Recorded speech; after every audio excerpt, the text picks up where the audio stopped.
Allot மணி சேனலுக்கு வருக வருக. நான் செபி ரெஜிஸ்டர்டு ஃபினான்ஷியல் அட்வைசர் கிடையாதுங்க. நான் எஜுகேஷனல் பர்பஸுக்காக என்னுடைய பர்சனல் எக்ஸ்பீரியன்ஸை நான் ஒரு 20 வருஷமாக மார்க்கெட்டில் இருக்கேன்.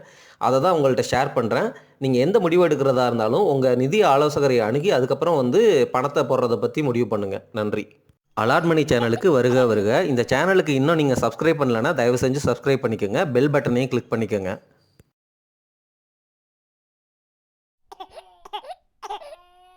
நம்ம நாட்டினுடைய பொருளாதாரம் கொரோனாவுக்கு முன்னாடி வலுவிழந்து தான் இருந்துச்சு.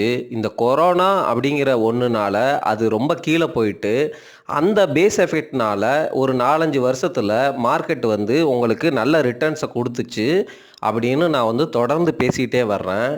இப்போது 6.4% ஜிடிபி அப்படிங்கிறது தான் அனௌன்ஸ் பண்ணியிருக்கிறாங்க. இந்த வருஷத்துக்கான எஸ்டிமேட்டட் ஜிடிபி க்ரோத் அப்படின்னு சொல்கிறாங்க. 7.4 7.2 சொல்லிட்டு அதை 6.6% குறைச்சிட்டு இப்போ 6.4% அப்படின்னு சொல்கிறாங்க. ஜிடிபியை கால்குலேட் பண்ணுறதுல நாமினல் ஜிடிபி, ரியல் ஜிடிபி அப்படின்னு இருக்குது. நாமினல் ஜிடிபி அப்படின்னா இன்ஃப்ளேஷனையும் சேர்த்து சொல்கிற ஃபிகர்.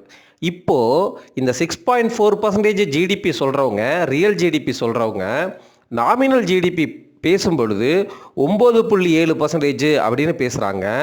அப்போது 9.7% நாமினல் ஜிடிபியிலேருந்து இந்த ரியல் ஜிடிபியான 6.4% கழிச்சிங்கன்னா இன்ஃப்ளேஷன் வெறும் 3.3% தான் வருது. வேறஸ் நம்ம சக்திகாந்தா தாஸ் அவர் ஆர்பிஐ கவர்னராக இருக்கும் பொழுது ரீசண்டாக இன்ஃப்ளேஷன் 6%க்கு மேலே இருக்குது, அதனால் நம்மளுடைய இன்ட்ரெஸ்ட் ரேட்டை குறைக்க முடியாது அப்படிங்கிற மாதிரி டெசிஷன் எடுத்து இந்த டிசம்பரில் அவர் ரேட்டை கட் பண்ணலை அப்படிங்கிறது நம்ம எல்லாத்துக்குமே தெரியும்.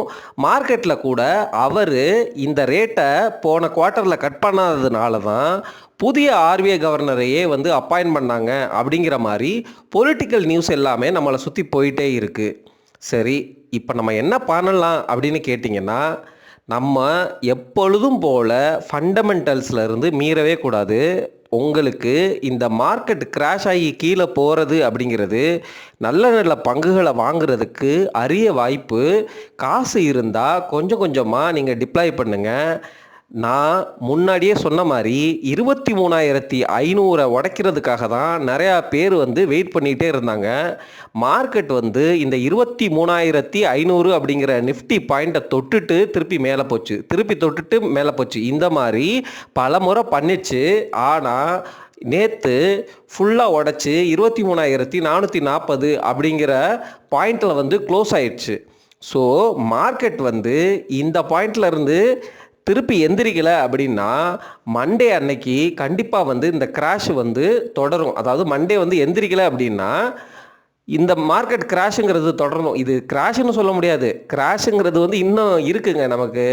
நம்ம எல்லாரும் என்ன நினைக்கிறோன்னா 10% கீழே விழுந்தோன்னே அப்பா 10% விழுந்துருச்சு, இதுக்கு மேலே கிராஷ் ஆகாது அப்படின்னு நினைக்கிறோம். அப்படியெல்லாம் கிடையாது. மார்க்கெட் கீழே போக ஆரம்பிச்சிருச்சுன்னா திருப்பி 17,000 18,000 லெவலுக்கெல்லாம் கூட போயிடும். அந்த மாதிரி நடக்கிறதுக்கும் இருக்குது. ஆனால் அந்த மாதிரி நிகழ்வுகள் நடக்கிறதுக்கு தொடர்ந்து நமக்கு வர்ற அந்த பட்ஜெட் அனௌன்ஸ்மெண்ட்டு, ட்ரம்ப்போடைய டேரிஃபு, வேறு ஏதாவது எக்கனாமிக் மெல்டவுனு, வாரு, இந்த மாதிரி சுச்சுவேஷன்லாம் வந்துருச்சு அப்படின்னா கண்டிப்பாக போயிருங்க மார்க்கெட்டு. அந்த அளவுக்கு பயப்பட தேவையில்ல. இப்போதைக்கு 23,500 உடச்சிருச்சு. ஸோ அதனால் 22,600 அப்படிங்கிறது தான் அந்த மார்க்கெட்டினுடைய அடுத்த சப்போர்ட் அப்படின்னு சொல்கிறாங்க. அந்த சப்போர்ட்டை கண்டிப்பாக தொற்றும் அப்படிங்கிற மாதிரியும் நிறைய பேர் சொல்கிறாங்க. அப்படி தொட்டதுக்கப்புறம் நம்ம ஃபர்தராக அனலைஸ் பண்ணலாம். எப்பொழுதுமே நீங்கள் மார்க்கெட் குறையுது ஏறுது அப்படிங்கிறதெல்லாம் நமக்கு முக்கியமே கிடையாது. நம்ம ஸ்டாக்கு வேல்யூவேஷனு 10 வருஷத்துக்கு நம்மளால் காத்திருக்க முடியுமா? இப்படி யோசித்து மட்டும் மார்க்கெட்டில் உழவுற நியூஸை கேட்டு பயப்படாமல் நெகட்டிவ் நியூஸ் வர வர நீங்கள் உங்களுடைய போர்ட்ஃபோலியோவில் நல்ல நல்ல ஸ்டாக்ஸை வேறு செக்டர்லேருந்து பிடிச்சி கொஞ்சம் கொஞ்சமாக ஆட் பண்ணிக்கிட்டே வாங்க. உங்களுடைய சிப்பை இப்போது 100 ரூபா பண்ணிகிட்டு இருந்தீங்க அப்படின்னா 110 ரூபாயை ஆக்குங்க. 22,600 தொட்டதுக்கப்புறம் 130 ரூபாயை ஆக்குங்க. அதே இது 21,000 21,000க்கு கீழெல்லாம் போக ஆரம்பிச்சிச்சு அப்படின்னா 150 80 அப்படின்னு போய் 200 ரூபா அப்படிங்கிற மாதிரி டபுள் த சிப்பு பண்ண ஆரம்பிச்சிருங்க.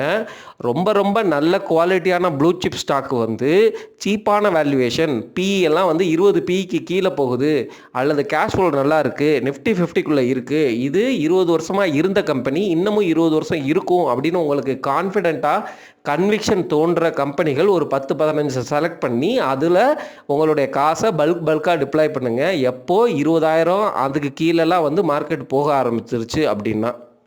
பிஎஸ்சி செக்டர்லாம் ஆல்ரெடி வந்து ஏறி இருக்குங்க. பிஎஸ்சி பப்ளிக் செக்டர் கம்பெனிஸ் பற்றி எனக்கு பெருசாக உடன்பாடு கிடையாது. ஆல்ரெடி ஏறின கம்பெனியில் வேல்யூவேஷன் பார்த்து அதை பிடிக்கிறேன்னு தயவு செஞ்சு போகாதீங்க. உங்களுக்கு அவ்வளோ கன்விக்ஷனாக இருந்துச்சுன்னா, நல்ல கம்பெனி பிடிக்க தெரிஞ்சுன்னா போங்க, உங்களுக்கு பிஎஸ்சி பிடிச்சிருந்துச்சு அப்படின்னா. இப்போவே நல்ல private large cap blue chip கம்பெனிகள் கூட நல்ல வேல்யூவேஷனில் வந்து ஜோனுக்குள்ளே என்ட்ராக ஆரம்பிச்சிருச்சு. எனக்கு கேட்டிங்கன்னா நீங்கள் அதை கன்சிடர் பண்ணலாம். இந்த இன்ஃப்ராஸ்ட்ரக்சர் கம்பெனிஸ், இந்த டிஃபென்ஸு, எந்தெந்த தீமெல்லாம் வந்து இந்த கடந்த 1-2 வருஷமாக ரொம்ப நல்லா பண்ணுச்சோ அதிலெல்லாம் வந்து நம்ம கை வைக்க வேணாம். இந்த எல்லாருமே இந்த எலக்ட்ரானிக் இஎம்எஸ் அப்படின்னு சொல்லிட்டு எலக்ட்ரானிக் மேனுஃபேக்சரிங் அந்த மேனுஃபேக்சரிங் செக்டர் தான் ஜிடிபிலேயே வந்து ரொம்ப அதிகமாக வந்து அடி வாங்கியிருக்கு. நம்ம இந்த செமிகண்டக்டர், அப்புறம் இந்த மாடர்னாக சொல்கிற டிஜிட்டல் எக்கானமி, இதிலெல்லாம் உள்ள ஸ்டாக்ஸை நீங்கள் போய் பார்த்தீங்கன்னா 200 பிஎல்லாம் இருக்குங்க. தயவு செஞ்சு வேல்யூவேஷன் ட்ராப்பில் மாட்டிக்காதீங்க. நல்ல கம்பெனியாக இருக்கலாம், அல்லது இன்னும் நல்ல குரோத்தை கொடுக்க போகிற கம்பெனியாக இருக்கலாம். இருந்தாலும் 100 பிஇ 200 பிஇனா நீங்கள் என்ன தெரியுமா அர்த்தம்? அதுக்கு நீங்கள் 100 ரூபாய் போட்டால் 200 வருஷம் ஆகும் உங்களுடைய 100 ரூபாய் 200 ரூபாய் ஆகிறதுக்கு, அப்படிங்கிறது தான் அதோடைய அர்த்தம். நான் என்னடா இந்த நேம்ஸு சொல்கிறேன்னு சொல்லலை, இதெல்லாம் நான் கேள்விப்பட்ட நேம்ஸு. இந்த செக்டரில் உள்ள ஸ்டாக்ஸ் எல்லாம் நீங்கள் வந்து கை வைக்கிறீங்க அப்படின்னா தயவு செஞ்சு வேல்யூவேஷன் பார்த்துக்குங்க. இது இந்த செக்டருக்குன்னு இல்லை, எல்லா செக்டருக்குமே பொருந்தும். என்ன கேட்டிங்கன்னா பேங்கிங் அண்ட் ஃபினான்ஸில், பேங்கிங் செக்டரில் நல்ல வேல்யூவேஷன் இருக்குது. எஃப்எம்சிஜியில் வந்து என்ன தான் பிஇ அதிகமாக இருந்தாலும் எப்பொழுதுமே வந்து அது டிஃபென்சிவ் செக்டர்னு சொன்னாங்க. இப்போ பாருங்கள், ரீசெண்டாக வந்து கொஞ்சம் ஏறிடுச்சு. அது புல் பேக்காக இல்லை வந்து திருப்பி இறங்க போதா அப்படிங்கிறது தெரியலை. எஃப்எம்சிஜி செக்டரில் கொஞ்சம் வேல்யூ இருக்குது. ஐடி ஃபார்மா நல்லா பண்ணுன்னு சொல்கிறாங்க. ஃபார்மா செக்டருக்குள்ளே உங்களுக்கு நல்ல பங்குகளை உங்களுடைய ஃபினான்ஷியல் அட்வைசரை கன்சல்ட் பண்ணியோ அல்லது நல்ல வேல்யூவேஷனில் உங்களால் ஸ்டாக் வாங்க முடியும் அப்படின்னா தொடர்ந்து அப்சர்வ் பண்ணி ஃபார்மா ஸ்டாக்ஸில் கொஞ்சம் கொஞ்சம் நீங்கள் வந்து பொசிஷன் எடுக்கலாம். அது மட்டும் இல்லாமல் நிஃப்டி 50க்குள்ளே உள்ள ஸ்டாக்ஸு எதெல்லாம் வந்து கரெக்ட் ஆகுது, எது வேல்யூவேஷனில் இருக்குது அப்படிங்கிற மாதிரி நீங்கள் வந்து அனலைஸ் பண்ணலாம். நிஃப்டி நெக்ஸ்ட் 50ல் உள்ள ஸ்டாக்ஸ்லையும் வந்து கொஞ்சம் கை வைக்கணும் அப்படின்னு நினச்சிங்கன்னா புரிஞ்சுக்கோங்க, நிஃப்டி நெக்ஸ்ட் 50 தான் அதிகமாக அடிபட தொடங்கியிருக்கு. ஸோ மார்க்கெட் கிராஷ் ஆச்சுன்னா நிஃப்டி நெக்ஸ்ட் 50, அதாவது mid cap stocks, small cap index, small cap mutual fund, இந்த small cap stocks, micro cap, penny, இது எல்லாம் தான் நிறையா அடிபட்டு ரத்த ஆறாக ஓடும் அப்படின்னு எதிர்பார்க்கப்படுகிறது. நீங்கள் அந்த செக்டரில் கை வைக்கிறதுக்கு முன்னாடி தயவு செஞ்சு லார்ஜ் கேப்பில் வந்து கொஞ்சம் கொஞ்சமாக கை வச்சுட்டே வாங்க.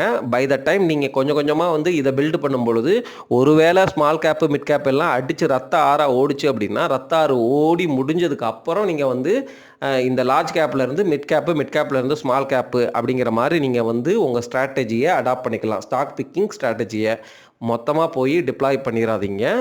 நீங்கள் வந்து சூதானமாக மார்க்கெட்டில் இருக்கணும். மார்க்கெட்டில் காசை இழந்துட்டு கம்ப்ளீட்டாக ஓடி போகிற கேட்டகரியாக இருக்காதீங்க. நம்ம மார்க்கெட்டில் என்ன ஆனாலும் சரி, எவ்வளோ புயல் அடித்தாலும் சரி, மார்க்கெட்டில் இன்னும் 20 வருஷத்துக்கு நம்ம இருந்தே ஆகணும். அப்போ இருந்தே ஆகணும்னா அந்த 20 வருஷம் இருக்க போகிற கம்பெனிகளை நம்ம போர்ட்ஃபோலியோவில் வச்சுருக்கணுங்கிறத புரிஞ்சுக்கோங்க.